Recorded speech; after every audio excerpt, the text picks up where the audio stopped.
I have a message for Americans, but particularly for conservatives, Republicans, and Christian conservatives and Republicans. And my message is this: is that this announcement of after the autopsy of what the Republican Party has become after losing two elections, national presidential elections, that they have discovered that in order to win elections, they must reach out to the black community and to the Latino community.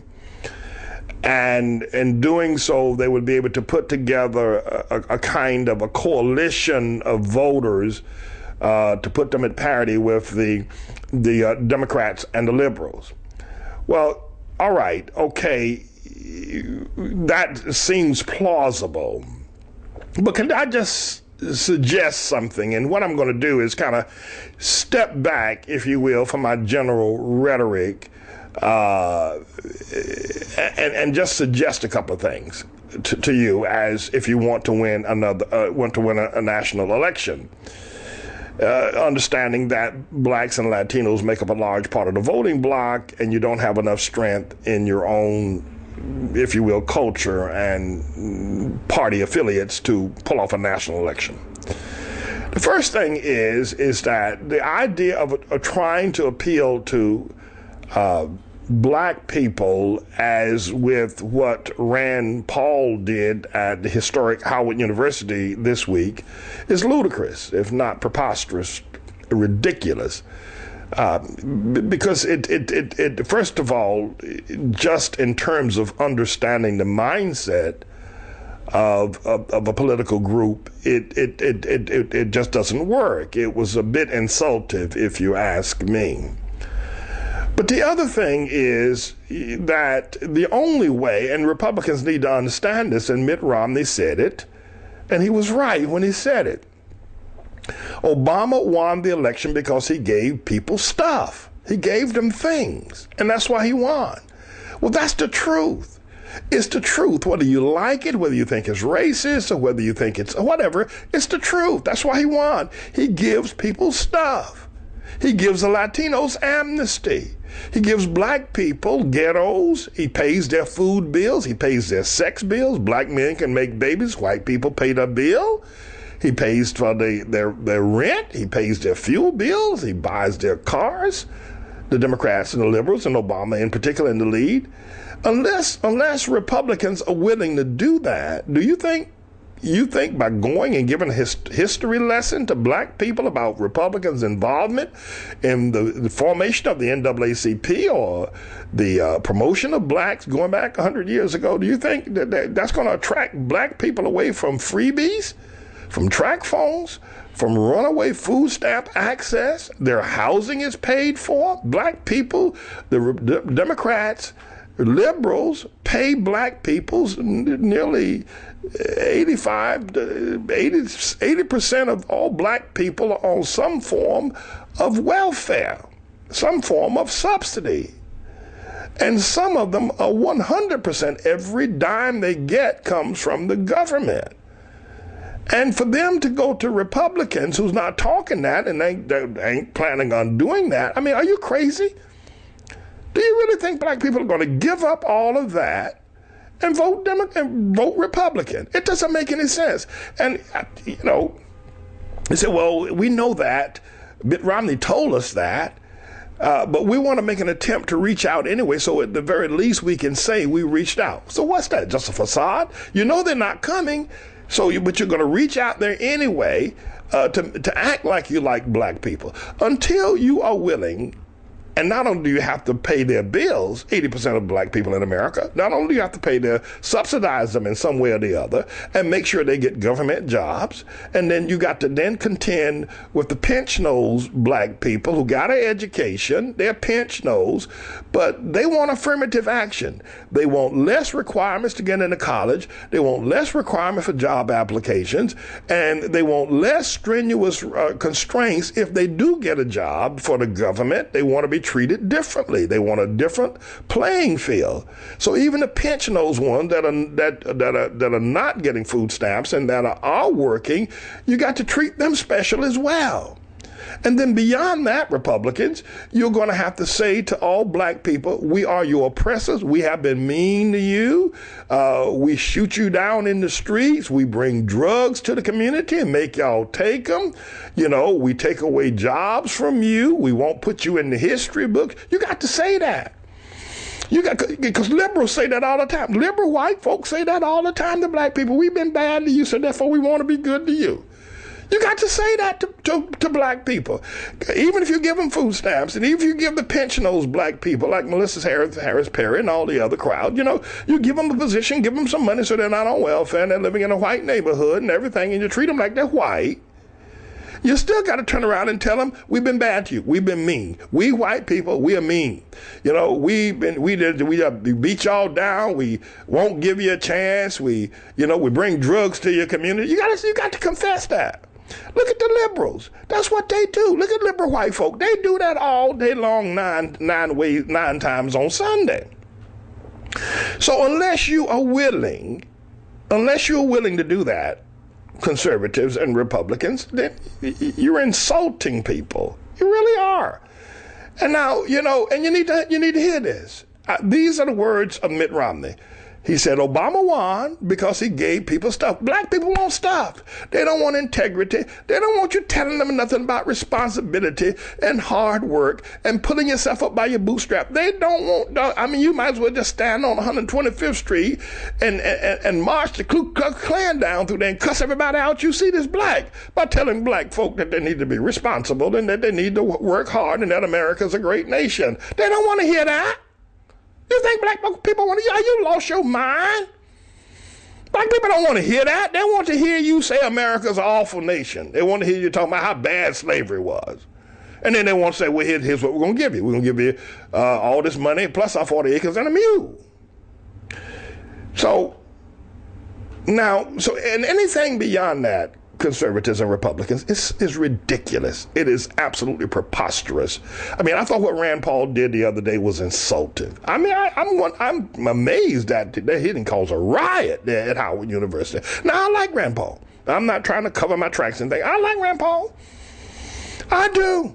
I like Rand Paul. And I'm going to try to support him because my next person I'm going to deal with that Marco Rubio.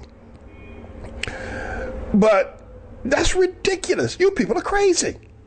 You are absolutely out your mind if you think that you're going to attract black people without giving them money and confessing that you're bad people. Now, by the way, I don't agree with that. I don't agree that you're oppressors. I don't agree that America's a bad place. I don't agree that you've done the things I've said that black people want to hear you. I don't agree with any of that. Obviously, you know that I don't.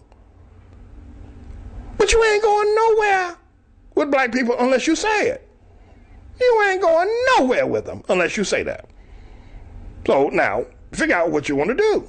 Figure out, are you just going to spin your wheels and start riots? Because people like Rand Paul talking to Howard University ask me, it's like a first grade history class, political science class. Do you remember anybody here know who started the Republican NAACP? My God, the biggest miracle of this year is that the fact he didn't start a riot there at Howard University. It's ridiculous. It's stupid.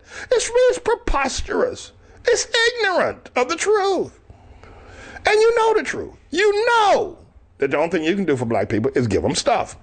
All right. Now, the next issue is this, which I find even more insultive and ridiculous, is that the other minority group are the Latinos. Now, you know that Latinos are growing. Obama has promised them amnesty. They're already married to Obama. They are already engaged to him. They're already married to him. They've been on the honeymoon. Obama's promised Latinos amnesty. He said, it's going to take you 10 years. You got to get to the back of the line. But by the way, while you're here waiting the 10 years, just consider yourself citizen. We're not going to put you out. We're going to let you work. We're not going to prosecute anybody that employs you. It'll just take you 10 years before everything, before we have but just you're citizens. At the moment he said the DREAM Act and amnesty, it's a done deal. Nobody's going to get deported back to Mexico unless you're a criminal. and you're selling drugs or something like that, then you're probably gonna get deported. But everybody else, if you haven't committed a crime, you're a citizen of America. All 11 million Mexicans right now are citizens. Now, when they get their green card, it may be 11 years. But right now, you can walk the streets, and no police officer can, like Sheriff Joe Arpaio or anybody else, can throw you out. So there's no, what you going to offer? What Republican? What y'all going to offer the Mexicans, Latinos? What you going to offer them? What you going to offer them? They've already got their citizenship, and they got that from Obama and the Democrats. So what you going to offer them? Oh, here's what we're going to do. Well, we're going to get Marco Rubio, who is a Latino. He comes from Cuba. We're going to push him up to be a presidential candidate, and all Latinos will look up and say, the Republican, the white man likes us Latinos because Marco Rubio is Latino. First of all, Marco Rubio is a white Latino. That's the first thing. You do have white Latinos. You know that, right? And he ain't no stomp down Mexican. He ain't no stomp down Latino. He don't know nothing about the hood. He don't even know anything about a switchblade knife. Marco Rubio ain't no Latino. He's a white Latino. He's white. He talks white. He doesn't even have a, But the truth of the matter is this: is that pushing him out there is an insult. It's disrespectful, and it's a ploy. But what's worse than that is that Marco Rubio is not a natural-born citizen. So now you have angered the 30% of the conservative Republican vote, who have given their lives to expose Obama as being wholly and completely ineligible to serve as U.S. president. And for you to turn around and slap 30% of the Republican conservatives in the face with Marco Rubio is beyond the pale. It's just beyond the pale. You have split the party. You push Marco Rubio out there, and the Republican Party is going to split. It's going to be a split because the birthers ain't going to go for it. They ain't going to go. They're giving their lives. You've swallowed hook, line, and sinker, sitting there in your smoke-filled offices, drinking your Jack Daniels and smoking your Cuban cigars, and you said, okay, let's let Obama go. We'll get him. We can beat him at the polls, which was stupid. To think that Obama's not going to win a second election. It was, I don't know, who y'all listen to? Who y'all, Dick Morris? Karl Rove? Sarah Palin? Who y'all listening to? It was ridiculous to think that somehow that you're going to beat Obama in the second term. What's just going to happen? Everybody knows the elections are rigged anyway. And Obama's in power. So here, unless you get a Ross Perot who got money, you cannot stop a second term. You couldn't even listen, the Democrats couldn't stop a second term of George W. Bush Jr.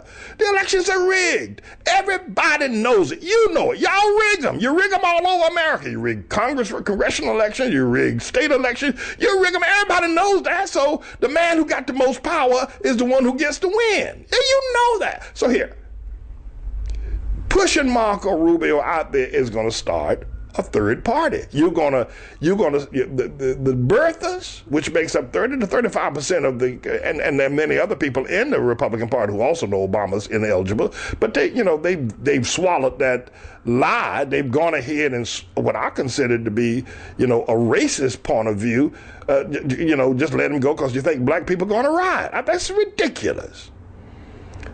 So to push Marco Rubio out there is as ludicrous as thinking that black people are going to come to you if you're not going to buy their preachers a Cadillac and give black women all the money that they want, have all the babies that they want to have, and the government would take care of them. Even set up charter schools, and then set up special schools for blacks who have the potential to be little black children who have the potential to be pinch nose. They'll set up special schools for them and give them uniforms and give them money, and then write a special letter so they can get into Harvard. The way they did for Obama, the way Charles Rangel and Mustafa did here for Obama to get into Harvard. This is just the truth. It's just the truth. So then you would ask, I suppose, then Manning, what should we do? First of all, stand your ground. Stand your ground, because you're right. With respect to what Republicans believe, you're right. Smaller government, fewer taxes, stop the wasteful spending. Stay there. Stay there. Stay right there. Stand your ground. Don't start letting that freak John McCain talk to you about, crossing the aisle. All that nonsense he talks all the time. He and that Lindsey Graham crowd. Stand your ground. Stay with smaller government, lower taxes, and expansion of businesses and enterprise. Stand your ground. Stand your ground on illegal aliens in Mexico. Stand your ground. Build a fence. Put soldiers on the border. Stand your ground. Stand your ground. Listen, if they can keep the demilitarized zone, people from going back and forth from South Korea to North Korea, and nobody crosses that border, we can do the same thing here in America with Texas, Arizona, and Mexico. Stand your ground. Stand your ground. And get a decent candidate out there who's willing to stand, who's not going to waffle. Mitt Romney could have talked about his business acumen. He could have talked about that. Could have talked about his religion. Don't be if you're Mormon, then say you're Mormon. If you're a businessman, you made a lot of money, say it. Stand your ground. And then the other thing I think is very important that you need to recognize is that you only lost because the white woman voted for Obama. If you could get every vote that the white woman cast for Obama, you would have won. All things being equal, the rigging not being there, obviously, you lost your woman. Jody got your woman and gone. Jody got your woman. Jody got your squeeze. Obama is a pimp. I told y'all that back in 2008. Obama's a Mac daddy. He pimps black women and white women. Go call up the numbers, look at the polls, look at the number of white women that voted for Obama. And they wouldn't hear you. Your wife voted for him. Your grandmama voted for him. Your mama voted. Your daughters, they all voted for Obama. Because you are not demonstrating the kind of strength. You're scared. You're scared to speak the truth. You won't let anybody who speaks the truth anywhere near you. You listen to that doggone Fox News. And you won't turn it off. The white woman, get her. Get your woman to come back home. Get your woman to give up fantasizing about sex with Obama. Or somehow or another, Obama's going to raise up a whole lot of other black men. And you can win. But, these are the three things that you need to be mindful of. And until you do that, you're never going to win another election. But you can win. All you have to do, stand your ground and get your woman to come back home. Now, getting your woman to come back home from Obama is going to be a big thing because Obama's a pimp. Obama is a pimp, everybody. He is a pimp. I mean, white women drool over Obama. They see him. There are two kinds of women that deal with Obama that are white. One who can't stand him. And a lot of white women don't even want to hear his voice because what they hear and what they see it. They see the pimp in him. They see the Mac daddy in him, and it turns them off. They don't. If you present a picture of Obama to some white women, they just assume rather hear you scratch on a 10 or a 10-penny nail or on a blackboard. It turns what they are looking at, what they're responding to, is the fact in him innately, spiritually, the aura, the message he sends out is, "I'm a sexy pimp. I'm a pimp. I'm a sexy pimp. Don't you want me?" And there are many white women who would rather commit suicide than listen to Obama's voice or even watch his picture, see him on television. Now, you have just the opposite of that. The other white women that love Obama, they will betray you. When I said Obama's a Mac daddy, God told me that. I didn't make that up. When I said Obama's a Mac daddy, pimps black women and white women, God told me that. You don't have to believe that. You don't have to believe in God. I don't care. You're the one out there losing. But God told me Obama's a pimp, and he is.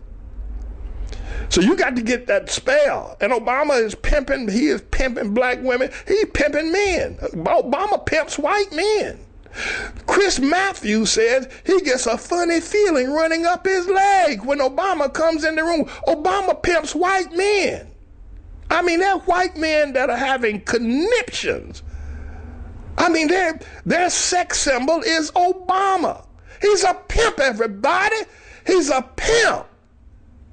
And there are many whores that are running after him. You want to win an election? I've just told you how. You want to set America back in the right place? Do those things I just outlined. I'm James David Manning, everybody, and this is the Manning Report. All true, all the time. The Manning Report is sure to blow your mind. Just let me